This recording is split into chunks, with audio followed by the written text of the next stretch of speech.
사도행전 15장 6절로부터 11절까지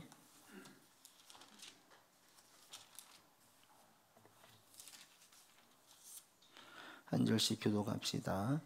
사도와 장로들이 이 일을 의논하러 모여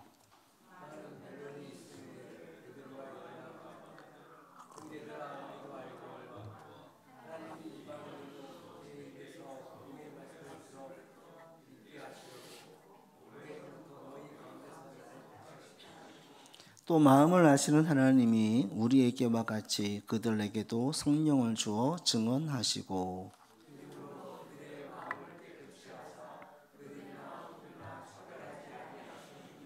그런데 지금 너희가 어찌하여 하나님을 시험하여 우리 조상과 우리도 능히 매지 못하던 멍에를 제자들의 목에 두렸느냐.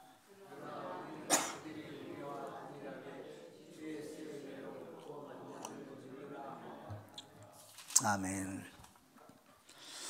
지난주에 제가 말씀을 드릴 때 교회에 문제 없는 교회는 없다라고 말씀을 드렸습니다. 또 이 세상에 문제 없는 삶은 없다라고 말씀드렸습니다. 왜요? 이 세상에 죄를 짓는 인간들로 가득하기 때문에 문제가 없을 수 없어요. 교회에도 하나님의 자녀가 되었지만 완전한 성화의 단계에 이르지 않았기 때문에 이런 불완전한 모습에 있는 인간들로 구성된 교회이기 때문에 문제가 있을 수밖에 없다. 당연하게 받아들이세요. 교회에 어떤 문제가 있으면 당연한 거다. 중요한 건 뭐냐면 문제가 있는 게 문제가 아니라 그 문제를 어떻게 대응하느냐가 이제 중요한 거예요. 그 문제를 대응을 잘 못해서 교회가 다투고 분쟁하고 분열로 이어지는 게 문제이지 문제 자체가 문제는 아니다. 우리의 삶의 문제도 마찬가지입니다. 삶의 문제가 있어요. 문제가 없는 게 이상한 거예요. 있을 수밖에 없습니다. 당연하게 받아들이시고 다만 잘못 대응해서 상처만 남고 더 악해지고 더 마음이 완고해지는 게 문제다. 그래서 삶의 문제, 어려움, 시련 등으로 이게 더 상황이 커지고 악화되지 않게 만들어야 되는 거예요. 그래야 이게 유익이 되죠. 그러니까 문제가 유익이 되는 경우가 있고 해가 되는 경우가 있지 문제 자체가 문제가 아니다. 우리 삶에 문제가 있을 때 이것을 여러분이 내게 유익이 되도록 이끌어 주시기를 기도하세요. 하나님, 이런 문제가 있습니다. 이 문제가 우리에게 유익이 되게 해 주십시오라고 기도하시라는 거예요. 그러면 우리 삶의 문제들이 다 유익이 돼요. 우리 그리스도인들에게는 문제가 항상 유익하기만 합니다. 그게 그럴 수가 있나요? 그렇습니다. 왜? 우리가 믿는 하나님께서 전능하시고 선하신 분이시기 때문에 그런 분이 우리를 도와주시기 때문에 우리가 하나님을 의지하고 믿음의 방법으로 문제를 대하면 항상 유익이 돼요. 우리가 믿음의 방식으로 대응하지 않으니까 문제가 악화되는 거지요. 이걸 믿음의 방식으로 대응을 하잖아요. 항상 유익이 돼요. 그래서 바울은 로마 교회 성도들에게 우리가 알거니와 하나님을 사랑하는 자, 곧 그 뜻대로 부르심을 입은 자들에게는 모든 것이 합력하여 선을 이루느니라 라고 선포한 거예요. 하나님께 부름받은 자들은 모든 것이 합력해서 선을 이루는 거예요. 다 유익이에요. 그리고 중요한 건 뭐냐면 삶에 문제가 있을 때 이 문제를 하나님이 다루시게 하면 내게 항상 유익이 되고 이 문제를 내 혈기와 내 생각으로 다루면 우리한테 상처만 되고 악해질 수 있는 거예요. 그러니까 여러분이 문제가 있을 때 어떻게든지 신앙의 방법으로 하나님의 방법으로 대응하려고 힘을 쓰셔야 돼요. 그러면 하나님께서 도우셔가지고 항상 유익만 되게 만들어줘요. 여러분 가운데 이런 마음을 가지시기를 바랍니다. 하나님 내게 유익이 되게 이끌어 주십시오. 그리고 난 다음에 하나님의 방법으로 나가려고 애를 쓰셔야 돼요. 그렇게 하지 않으면 내게 유익이 안 돼요. 지난주 우리가 안디옥 교회에 큰 문제가 발생했음을 같이 나눴습니다. 이 문제를 잘못 해결하면요, 지금 바울 바나바가 있는 안디옥 교회와 예루살렘 교회가 완전히 적대적인 관계가 될 수도 있었고요. 잘못 대응했으면 지금 기독교는 없고 유대교의 아루가 존재했을 수도 있어요. 그런데 이때에 매우 하나님의 방법으로, 신앙의 방법으로 잘 대응했기 때문에 안디옥 교회의 문제가 좋게 끝났고 좋은 영향만 남게 됐어요. 그래서 교회가 막 쪼개지거나 오늘날 소송 가는 교회들도 많은데 소송으로 가거나 이렇게 가지 않고 오직 예수 그리스도를 믿는 믿음으로 구원받는다, 이 복음을 분명하게 정립할 수 있었어요. 그리고 안디옥 교회와 예루살렘 교회가 형제 교회구나 라는 것들을 알리는 계기가 됐어요. 그러니까 이 문제가 다 유익으로만 간 거예요. 그럴 때에 첫 번째는 지난주에 바울과 바나바가 하나님의 방법으로, 신앙의 방법으로 대응했기 때문에 좋은 결과를 가졌다 말씀드렸어요. 왜 그럴 수 있었느냐? 이게 이제 우리가 취해야 될 방법들이죠. 바울과 바나바는 자기 공로사상에 빠지지 않았어요. 내가 이만큼 했어, 내가 이렇게 했어, 이 사상에 빠지지 않았어요. 감사함으로 감당했어요. 자격 없는 나를 불러가지고 이 일을 맡기셨구나, 감사가 베이스에 깔려 있었어요. 그리고 그 일을 하면서 사람들이 교회에 붙어지자 이건 내 사람이야, 내가 키울 거야 라는 인식을 가지지 않고 하나님께서 맡기신 사람이라는 인식을 계속 가지고 있었어요. 이건 내가 키운 사람 아니에요. 하나님께서 맡기신 거예요. 이게 가지고 있었기 때문에 그 문제를 인간적인 방법으로는 서운할 수 있다 그랬죠. 그리고 권위적으로 누를 수도 있어요. 내가 사도이고 내가 이 교회를 함께 세웠는데 너희가 일할 수가 있느냐? 우리 말을 들어야지 라고 권위적으로 나갈 수도 있는데 전혀 그렇게 하지 않았어요. 그리고 또 한 가지는 무엇이 가장 중요한지 우선순위가 분명히 있어요. 그러니까 감정적으로 소모점 펼치지 않고 다른 거 얘기하지 않고 그 문제에 집중한 거죠. 왜? 너무너무 중요한 문제니까. 우리를 좀 인정하지 않는 거 괜찮아, 그러나 이 문제는 절대 타협할 수 없어 라고 얘기한 거예요. 그래서 우리의 삶에도 이 신앙의 방법을 택해야 되는데 바울과 바나바를 통해서 배우는 게 첫 번째, 우리도 내게 있는 모든 것은 하나님께서 맡기신 것이다. 여러분 이 고백을 좀 자주 하세요. 내 거 아니야. 내가 누리는 것도, 내 자녀도, 이 모든 것, 내게 있는 능력도 내 것 하나도 없어. 천국 갈 때는 다 놓고 가야 되고 다 버리고 가야 돼. 여러분 이 세상에서 쓰여지는 모든 능력들은 천국에서 필요 없잖아요. 없어요. 다 놓고 가야 되고 여기 있는 동안 내가 맡은 거다. 여러분이 자꾸 이렇게 고백을 하잖아요. 이런 고백을 하면 할수록 여러분들이 어떤 문제를 감정적으로 대응하지 않아요. 신앙적인 방법, 하나님의 방법으로 문제를 해결하려고 들어요. 이런 사람들이. 그러니까 여러분 자주 고백하세요. 내가 지금 누리고 있는 모든 것은 하나님께서 주신 것이고 맡기신 것이다. 심지어 여러분 자녀도 여러분 거 아니에요. 하나님께서 맡기신 거예요.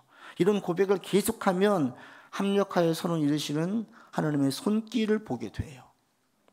또 하나 제가 지난주 말씀드릴 때 우리가 가장 중요하게 여길 게 뭐냐, 웨스터민스터 신앙 고백에 나와 있는 하나님을 영화롭게 하고 하나님과 더불어 친밀한 관계를 맺는 거라 그랬어요.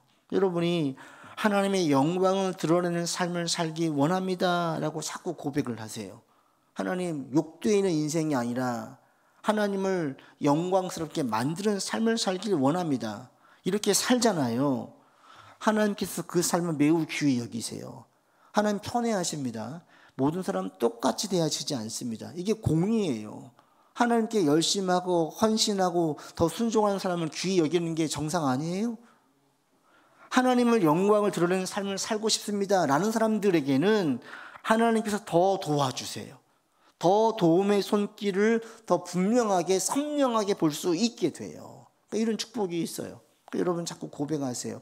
하나님의 영광을 드러내는 삶을 살기 원합니다 라고 고백하세요. 그리고 또 한 가지는 하나님과의 친밀함을 귀히 여기세요. 그래서 우리가 지금 예배를 소중히 여겨야 되고요. 말씀을 가슴에 새겨야 되고 말씀 따라 살려고 힘을 쓰는 거예요. 이렇게 나가면 인간적인 방법, 세상적인 방법으로 해결하지 않고 신앙적인 방법으로 해결하게 돼요. 그러면 우리 모든 문제는 좋은 결과를 가져와요. 내가 성장하게 되고요. 새로운 것을 보게 되어지고요. 그다음에 새로운 그 관계, 깊은 관계가 형성되기도 해요. 이게 지금 바나바와 바울을 통해서 우리가 배울 수 있는 부분입니다. 그런데 이 바나바와 바울이 매우 신앙의 방법으로 안디옥 교회 문제를 대응하고 다뤘기 때문에 이게 유익이 됐어요. 근데 이 문제가 이제 예루살렘 교회로 온 거예요. 그래서 이게 맞느냐 안 맞느냐 따져보는 거죠. 할례와 율법을 통해서 구원에 이르는 것이냐, 할례와 율법을 지혜해야 되는 것이냐. 근데 여기서 예루살렘 교회를 통해서 나타난 하나님의 방법이 있어요. 이것도 여러분 것으로 삼으실 수 있기를 바랍니다. 예루살렘 교회가 이 방법은 매우 신앙적으로 하나님의 방법으로 다뤘어요. 그런데 바나바와 바울도 대단하지만 사실은 올바른 결정을 내린 예루살렘 교회가 훨씬 더 대단해요. 왜냐하면 바울과 바나바는 헬라의 문화를 겪었어요. 그래서 이방인들에 대해서 별로 거부감이 없어요. 그런데 예루살렘에 있는 유대인들은 정통 유대인들, 흩어졌던 경험이 없는 유대인들. 그러니까 어려서부터 계속 할례와 율법의 중요성을 배운 이들이에요. 이게 몸에 이미 딱 배워져 있는 거예요. 이거 귀한 거예요. 할례와 율법은 절대예요, 절대. 이걸 삶으로 배웠는데 이들의 결정에서 구원은 할례와 율법이 아닌 오직 믿음으로만 받는다고 천명한 것이 엄청난 거예요. 이것은 혁명의 혁명, 정신적인 사고의 혁명. 우리나라가 1895년도에 처음 단발령이 내렸습니다. 그때에 고종과 세자인 순종이 먼저 머리를 자르고 강녀들에게 반쯤 강제로 상투를 잘랐어요. 그랬는데 선비와 유생들, 일반 민중들은 절대로 찬성하지 않았어요. 머리를 자를 수가 없다. 무슨 논리였습니까? 이 머리카락은, 이 신체는 부모에게 받은 것이다. 이걸 손상시키는 것은 불효다, 불효. 이걸 지키는 게 효다. 이게 쭉 내려오다 보니까 왕이 명령을 내려도, 그래서 1차 단발령은 실패했거든요. 이거는 파격인 거예요. 어떻게 머리를 잘라? 이거 부모님이 주신 건데 이건 불효하는 거지. 그렇게 이게 안 고쳐진 거예요. 수백 년 동안 이스라엘 사람들에게는 할례와 율법을 중요했었어요. 이걸 깬다? 이게 없이 구원에 이른다? 엄청난 혁명이에요. 이걸 이루어낸 거예요. 이게 어떻게 이루어졌느냐? 어떻게 하나님의 뜻을 알아갔느냐? 이게 우리가 여러분 이 시간 받아들여야 될 거예요. 첫 번째 7절 봅시다. 7절 같이 읽겠습니다. 많은 변론이 있은 후에 베드로가 일어나 말하되 형제들아 너희도 알거니와 하나님이 이방인들로 내 입에서 복음의 말씀을 들어 믿게 하시려고 오래전부터 너희 가운데서 나를 택하셨다. 안디옥 교회가 문제를 가지고 왔어요. 어떤 게 하나님의 뜻입니까? 복음이 뭡니까? 그럴 때 이들이 뭐 했어요? 7절 보시면 변론했어요. 변론이 뭐냐면 논쟁이에요. 오랜 시간 동안 논쟁했어요. 서로 질문하고 답하고 의견 교환을 하면서 무엇가 하나님의 뜻인지를 알려고 했다는 거예요. 이들이 하나님의 뜻을 알기 위해서 기도를 한 게 아니에요. 우리 보통 문제 있을 때 헷갈릴 때 뭐라고 그래요? 기도해봐. 하나님의 뜻을 알 수 있잖아 라고 이야기하잖아요. 그런데 이들은 기도를 안 해요. 기도하세요. 물론 기도가 하나님의 뜻을 구하는데 아는데 도움이 됩니다. 왜? 올바른 기도를 할 땐 그래요. 올바른 기도는 뭐예요? 기도는 대화예요. 대화. 내 것을 막 얘기하는 건 대화가 아니죠. 대화는 주고받는 거예요. 올바른 기도를 하는 사람들은 하나님께 일방적으로 막 이야기한 다음에 해주세요라고 얘기하지 않아요. 먼저 하나님께 묻지요. 하나님, 이게 하나님의 뜻입니까? 이거 옳은 것입니까? 잘 모르겠으면 물어요. 그래서 이제 뜻인지 안 다음에는 막 얘기할 수 있어요. 그러나 그렇지 않을 때에는 묻는 걸 먼저 하죠. 이렇게 올바른 기도를 드리는 분들은 하나님의 뜻을 알아갈 수 있어요. 묻다 보면 내가 지금 욕심에 빠져 있구나. 내가 지금 잘못된 생각이 잡혀 있었구나. 깨닫게 되는 경우가 있어요. 그러나 더 많은 경우는 사실은 기도가 아닌 논쟁을 통해서 하나님의 뜻을 알게 된다는 거예요. 여기서 논쟁은 단순히 의견을 듣고 토론하는 이야기가 아니에요. 이 논쟁의 가장 중요한 건 뭐냐면 자기의 이성으로 많이 생각한다는 거예요.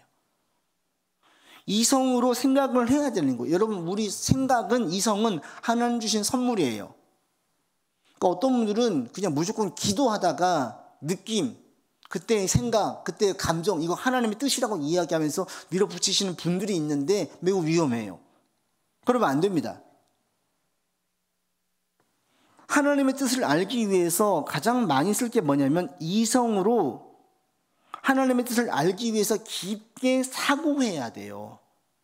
사고한다는 게 뭐냐면 그 문제를 헤아리고 판단하고 궁리하는 거예요. 하나님, 이게 어떻게 제가 해야 될까요? 어떤 게 하나님의 뜻입니까? 기도로만 하지 말고 사고하라는 거예요. 사고. 예를 들면 우리 교회는 그 아이들이 많잖아요. 하나님, 제가 어떻게 아이를 신앙적으로 양육을 할까요? 할 때 어떻게 해요? 기도로 양육을 하죠. 물론 필요합니다. 하나님 보호가 있어야 되니까. 그런데 어떻게 키울 것인가 하는 문제는 기도로 하면 안 되는 거예요. 기도가 아니라 하나님의 뜻을 알려고 헤아리고 판단하고 궁리해야 돼요. 우리 아이의 특성이 어떠한지, 지금의 상태가 어떠한지 이걸 헤아리고, 그 다음에 이럴 때에 지금 이 아이가 어떤 부분이 문제가 있는지 아니면 좋은지 잘 가고 있는지 판단해야 되고, 그 다음에 문제가 있다면 어떻게 해결해야 될지를 궁리하는 거예요. 이게 사고예요. 우리 안에 어떤 뜻을 알려고 해요. 그러면 그 문제에 대해서 이렇게 나가는 거죠. 그래서 아이를 어떻게 키울까요? 기도로만 키우는 게 아니라 기도함과 동시에 이 문제에 대해서 내가 깊게 사고해야 돼요. 우리 아이가 지금 어떤지, 또 아이가 자랄 때마다 다 다르잖아요. 그래서 이걸 헤아리고 판단하고 궁리해야 되는 거예요. 저도 마찬가지입니다. 교회 어떤 걸 가지고 잘 모를 때에는 여러 목사님들에게 물어요. 제일 첫 번째 우리 오 목사님과 전화해서 제가 여러분 얘기해. 이거 목사님 어떻게 하는 게 좋겠어요? 의견을 나누어요. 제가 잘 모르겠을 때는 많은 분들의 지혜를 구해요. 하나님의 뜻을 구하는 거예요. 어떤 게 옳은 것인지 모르는 경우가 너무 많거든요. 그러할 때에는 기도로만 가지 말고 자꾸 사고해야 돼요. 여러분 삶에 지금 어떤 문제가 있으세요? 그러면 그 문제를 놓고 어떻게 해야 돼요? 주의 도움을 구하고 지혜를 바라는 기도를 드리면서 어느 때보다 더 이성적으로 문제를 대해야 돼요. 그 문제에 대해서. 이게 뭐가 문제인지, 이걸 어떻게 해야 되는지, 해결책이 무엇인지, 그럴 때에 세상적인 방법이 아닌 하나님의 방법으로 내가 당연히 해야 되겠지요. 그래서 기도로 하나님의 뜻을 알기도 하지만 훨씬 더 많은 경우는 이성적인 사고로 알아가야 돼요. 깊이 상고해야 되는 거예요. 이게 뭐냐? 이게 바로 분별력이에요. 분별력. 이게 영적인 분별력이에요. 그러니까 신앙이 성숙한 사람들은 영적으로 바른 분별력을 가지고 있어요. 분별력은 많이 생각하고 깊게 생각하고 넓게 생각할 때 얻을 수 있는 거예요. 그러니까 이런 것들은 영적인 분별력은 기도로만 얻어지는 게 아니에요. 여러분이 그래서 신앙생활은 머리를 쓰는 거예요. 우리 이성을 사고하는 거예요. 많은 제가 설교할 때도 베이스가 논리가 깔리지 않습니까? 논리가 없는 것은 다 억지죠. 신앙은 논리를 뛰어넘는 경우가 있을 뿐이지 논리를 배제하지 않아요. 여러분 삶에서 이성적으로 사고하는 건 너무너무 중요한 거예요.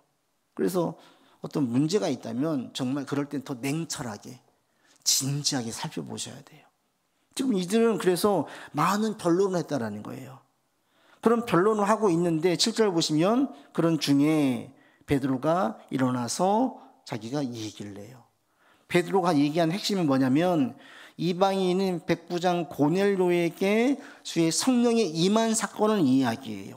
그러면 이거 우리가 깊이 사고할 때에 어떤 방식으로 사고해야 될 것인가, 이게 이제 오늘 본문에 나오는데, 이 문제가 막 있고 난 다음에 첫 번째 베드로가 일어나서 이야기하고요. 두 번째 예수님의 동생인 야고보가 일어나서 이야기해요. 이 15장에 나와 있는 야고보는 예수님의 제자 야고보가 아닙니다.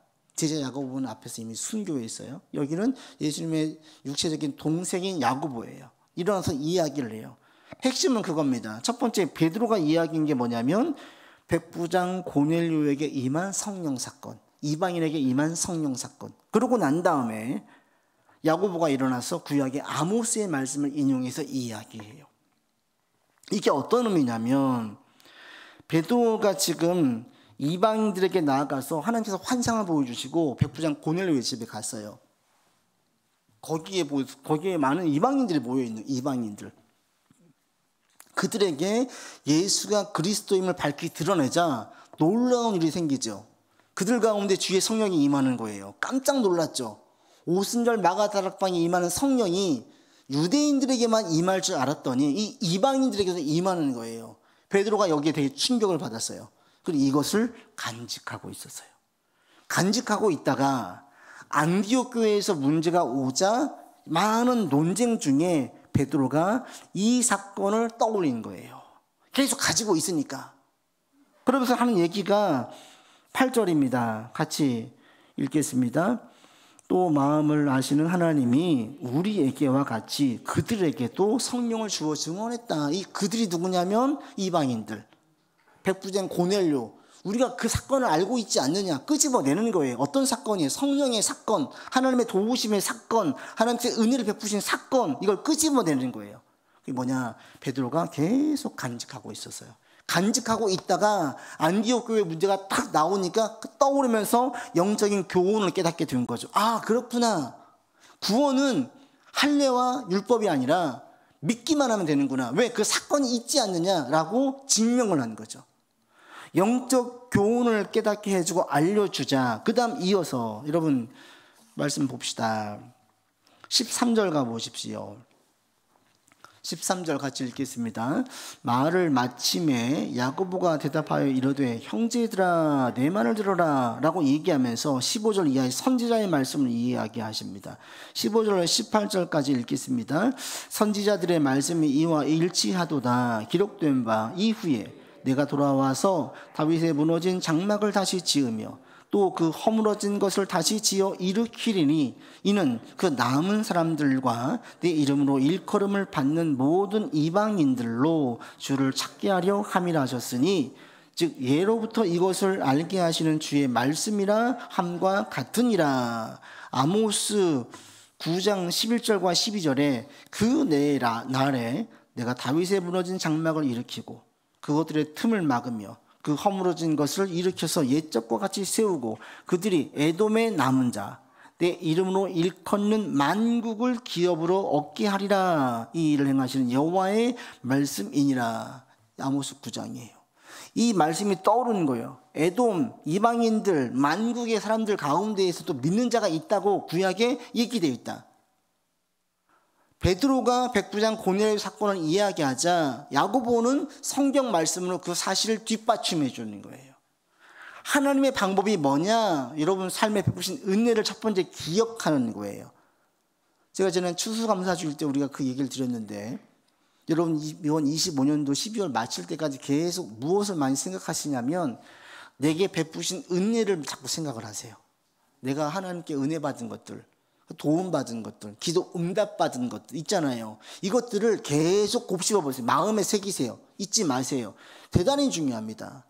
하나님은 이스라엘 백성들의 출애굽한 이스라엘 백성들에게 6월절 절기를 만들었어요. 가장 큰 이유가 뭐냐면 기억하라고, 잊지 말라고, 은혜를 잊지 말라고 절기로 만들어 놓아서 해마다 그 절기를 지키게 했어요. 잊지 마, 그때 일 잊지 마, 너희 장자가 안 죽고 살아났지 잊지 마, 계속 얘기하는 거예요.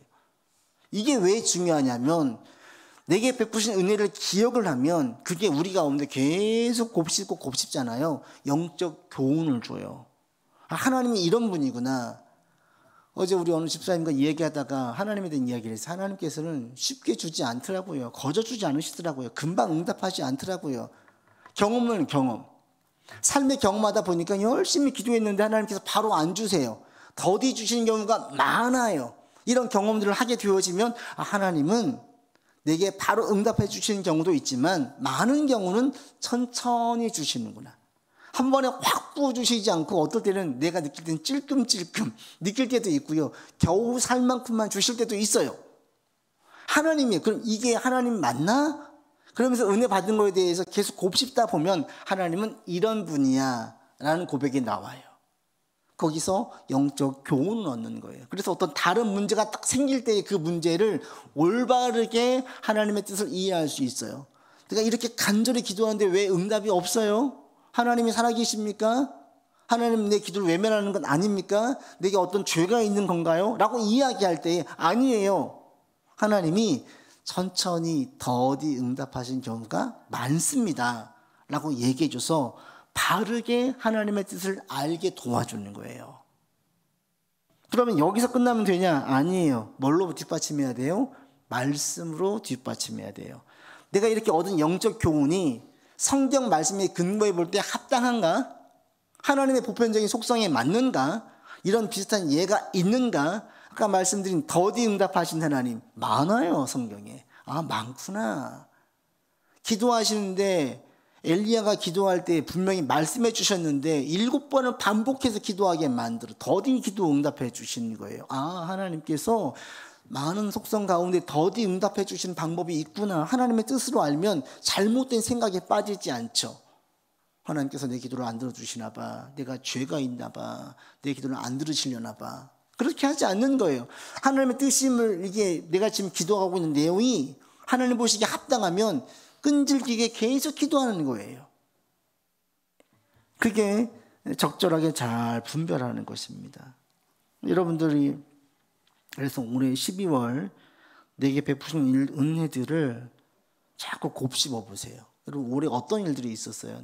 내 삶에 그 남을 만한 사건이나 사고가 있었습니까? 살펴보세요. 그럼 어떻게 하나님의 도움 가운데 수습했어요? 어떻게 기도 응답이 있었어요? 그거 잊지 말고 기억하라는 거예요. 이걸 계속 간직하고 있으면요, 다른 문제가 터질 때에 신앙의 방법으로 올바른 판단을 할 수가 있어요. 그리고 이런 교훈들이 말씀의 근거에서 합당하면 밀어붙이면 돼요. 그러니까 올해 베푸신 은혜들 자꾸 곱씹으세요. 계속 곱씹다 보면요, 영적 교훈을 얻게 돼요. 그리고 이걸 삶에 적용하고 말씀을 맞는지 살피면, 그럼 맞아요. 그러면 모든 것이 합력해서 선이 이루어진 것을 보게 됩니다. 도와주시거든요. 그러니까 이 방법으로 가야 돼요. 이 방법으로. 세상적인 방법으로 나가면 절대 좋은 결과 나오지 않죠. 그러니까 우리 하나님 믿으니까 하나님의 방법을 찾는 거예요.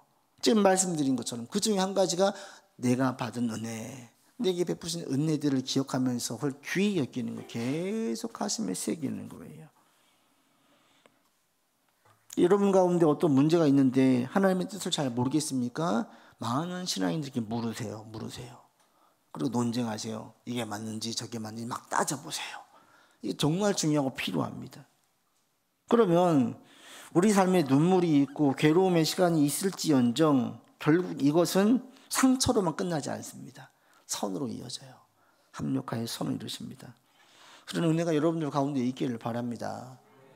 제가 설교 준비하다 한 자매가 떠올랐어요. 막 이렇게 경험했던 큰, 이전에 여기 오기 전에 교회에서 반주했던 자매가 있는데, 그 자매가 형제를 만나서 결혼하려고 했어요. 날짜도 잡았어요. 상견례도 했어요. 다 끝났어요. 결혼만 하면 돼요. 다 식장도 알아보고. 그런데 그게 틀어진 거예요. 형제도 아주 좋은 회사에 다녀요. 연봉도 매우 세요. 형제도 저도 만나봤는데 착해요. 좋아요. 문제는 그 어머니가 문제인 거예요. 아들이 너무 잘나니까 너무 센 거예요. 그리고 신앙이 없어요. 그래서 결혼식 날짜를 잡을 때에도 손 없는 날 잡아야 된다고 직접 가가지고 무당 점쟁이한테 날짜 잡아왔어요. 근데 여기는 자매 집은 다 믿는 집이에요. 일단은 결혼하려고 하니까 그냥 그런 건 기독교인들이 별로 안 따지지만 그쪽에서 중요하게 여기니까 그냥 거기는 따라갔어요. 그런데 이게 점점 더 세져는 거예요. 점점 더 세게 나오는 거예요. 보니까는 그렇게 하면 나중에 신앙생활 못 하겠거든요. 결국에는 그게 틀어져 버렸어요. 근데 이 자매가 워낙 성격도 좋고 착한 자매고 삶에서도 큰 어려움도 없었어요. 그냥 대학원까지 쭉 공부를 했어요. 어려움도 없었어요. 처음 겪는 어려움이에요. 너무 어려우니까 수시로 전화 와요. 눈물로 보낸 시간들이 하루 이틀이 아니에요. 친구들도 만나면서 결혼 얘기하고 다 했었는데 틀어줬으니까 눈물로 시간을 보내는데 아무리 생각해도 그렇게 결혼하면 신앙생활을 못 하겠거든요. 이건 아니겠는 거지. 결국은 포기했는데 전화해서 목사님, 하나님은 왜 나에게 이런 시련을 주시는 거예요? 왜 이러는 거예요? 그러니까 이제 이 자매는 같이 돼 있던 시간이 다 이제 날아갔잖아요. 그러니까 허하니까 뜨개질도 하고 다른 취미를 막 구해가 색칠 공부도 하고 목사님 이거 한번 해보려고 어떻게 이겨내려고 하는 거예요. 그러다가 새로운 형제를 만났어요. 그 형제도 제가 봤고 우리 교도 왔었어요. 그런데 이 형제는 자매에 비하면 세상적인 스펙으로는 좀 떨어져요. 자매는 대학원까지 좀 좋은 대학 나왔어요. 좋은 대학원 나왔어요. 형제는 그렇지 않아요. 대학 나왔어요. 직장도 이전 만났던 사람보다 비교해 보면 좀 연봉이 많이 적어요. 좀 적어요, 그때보다는. 그렇다고 집안이 뭐 아주 그 뛰어난 집안이냐? 그렇지도 않아요. 그런데 그 형제와 결혼을 했어요. 왜? 깨어짐을 통해서 신앙이 얼마나 중요한지, 그 다음에 배우자를 어떤 기준으로 봐야 되는지를 영적 교훈을 삼은 거예요. 눈물로 시간을 보내면서 묻는 거예요. 공부하자. 성경 공부했어요, 저랑. 그리고 그래도 힘드니까 이 감정적이라는 게 쉽게 해결됩니까? 해결되지 않잖아요. 새벽에도 전화 오고 문자 오고 힘들으니까. 그런 가운데 깨달은 게 뭐냐면, 스펙 필요 없구나. 신앙이라는 게 정말 중요한 거구나. 그렇게 해서 형제를 고를 때에 이전에 가지고 있던 기준이, 배우자에 대한 기준이 바뀌어졌어요. 이게 올바른 거죠. 그 아픔을 통해서 영적 교훈을 얻었어요. 그리고 결혼을 했어요. 아들 둘 낳고 잘 살고 있고요. 지금 너무너무 행복해요. 형제도 너무 좋고요. 그 집안에서도 거기는 그 위에 형이 있는데 딸만 있고 아들이 없어가지고 이 양쪽 집안에서 다 사랑을 받아요. 그래서 지금 너무 행복하게 살고 있어요. 깨진 거예요. 그것이 선을 이루게 한 거예요. 그때 결혼했었으면 어떻게 됐겠습니까? 신앙생활을 하기 힘들어요. 계속 눈물로 시간을 보내겠죠. 그러면 계속 싸우겠죠. 형제하고는 관계가 좋았는데 어머니 때문에 다툼이 많았다 보니까 힘든 시간들을 보냈거든요. 그래서 이런 실내가 생각이 나더라고요. 눈물 흘릴 시간이 있을 수 있어요. 괴로운 시간이 있을 수도 있어요. 그러나 영적 교훈을 얻고 거기 통해서 하나님의 뜻을 알게 되어지고 그렇게 나가다 보면 결국에 선을 이루게 해주신다. 여러분 삶에 이런 역사들이 많아지기를 바랍니다. 그러려면 하나님의 방법을 알고 하나님의 방법대로 내가 순종해야 돼요. 예루살렘 교회가 그렇게 해서 바르게 복음을 재천명했죠. 복음, 믿음은 할례와 율법이 아니다. 이게 유대인들에겐 천지개벽 같은 소리인데 이 파격을 이루어낸 거예요. 어떻게 하나님의 역사를 통해서, 말씀을 통해서 곱씹으면서 여러분의 이런 의식적인 사고의 변화도 있기를 원하고요. 깨지기를 원해요. 내가 깨져야 돼요. 내가 안 깨지고 하나님의 뜻을 이룰 수가 없어요. 여러분 가운데 그렇게 해서 어떤 문제가 있든지 합력해서 선을 이루시는 하나님의 역사가 여러분 삶에 있어지기를 바라고요. 이걸 경험하고 나면 하나님의 방법을 제일 첫 번째 두게 돼요. 제일 좋은 결과를 가져오니까. 그래서 여러분 가운데 이런 경험들이 많아지기를 바라고 계속 내게 베푸신 은혜를 곱씹으면서 이번 12월을 보낼 수 있기를 바랍니다. 기도합시다. 아버지 하나님, 우리의 삶에 크고 작은 문제들이 있습니다. 그러나 그 문제는 진정 문제가 아닙니다. 우리가 신앙적으로 대응하고 하나님의 방식으로 대응한다면 결국 모든 문제는 내게 선이 되고 유익이 됩니다. 우리가 이 방법을 택하기를 원합니다. 바울을 통해서 예루살렘 교회를 통해서 배웠던 하나님의 방법들을 내 것으로 삼고 나가는 우리 되게 하여 주시옵소서. 내게 있는 것 하나도 내 것 아님을 고백합니다. 하나님과 함께 동행하는 것을 가장 귀히 여기고 하나님을 영화롭게 하는 삶을 살기를 원합니다. 문제가 있을 때 더 많이 깊게 숙고하고 사고하여 상고함으로 하나님의 뜻을 발견할 수 있기를 원합니다. 어리석게 세상 사람들에게 묻기보다는 신앙의 방법으로 묻기 위해서 신앙인들에게 묻고 자꾸 상고해서 무엇이 주의 뜻인지를 알아갈 수 있게 하여 주시옵소서. 그리고 주께서 베푸신 은혜를 통하여서 영적 교훈을 삼아 잊지 않고 망각하지 않고 가슴에 품는 우리 되게 하여 주시오. 이 말씀으로 영적 교훈을 얻고 삶의 문제가 있을 때마다 잘 분별하며 나아갈 수 있는 우리 되게 하여 주옵소서. 우리 구주 예수 그리스도 이름으로 기도드립니다. 아멘.